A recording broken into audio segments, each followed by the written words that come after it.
Ethan does not move from the ground. The seller has passed. Now he lifts his eyes and speaks the question every honest believer eventually asks. How long, Lord?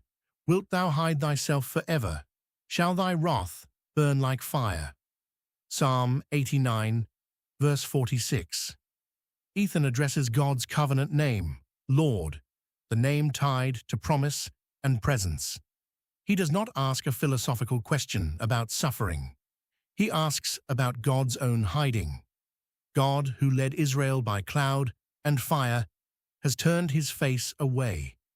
Ethan does not know how long this hiding will last. He then asks whether God's wrath will burn like fire, without end, without quenching.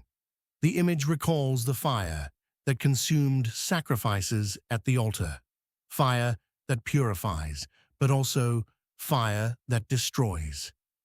Ethan wants to know if wrath has replaced his covenant. This question belongs in Scripture.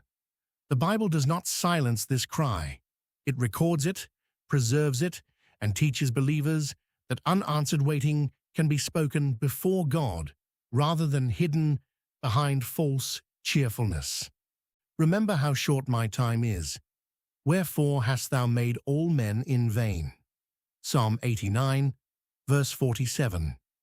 Ethan shifts from God's wrath to man's brevity.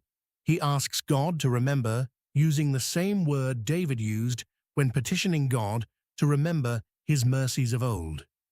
Ethan reminds God that human life passes like the grass that grows in the morning and withers by evening, as Psalm 90 will later declare. Ethan asks whether God created mankind for nothing, for vanity, if wrath and ruin are all that await. This is not despair without direction. Ethan presses the question toward God, expecting an answer, not venting into empty air. The question exposes the tension every believer feels when life is short and suffering stretches long. Ethan does not settle for simple answers.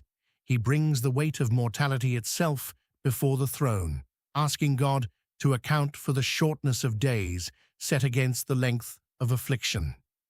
What man is he that liveth and shall not see death? Shall he deliver his soul from the hand of the grave? Selah. Psalm 89, verse 48. Ethan states, the plain truth every generation confirms. No man escapes death. Adam's sin brought death into the world, and Romans 5, verse 12 confirms that death spread to all men because all sinned. Ethan asks whether any man possesses the power to rescue his own soul from the grave, and the implied answer is no. No human strength or wealth escapes death's hand. This truth presses the Psalm's argument further. If the king cannot avoid death, and if God's covenant promises seem broken, what hope remains for Ethan or for Israel? The verse ends again with Selah, calling for another pause. Ethan will not rush toward resolution. He forces the reader to sit inside the tension between covenant promise and covenant crisis, between God's sworn word and death's certain grip.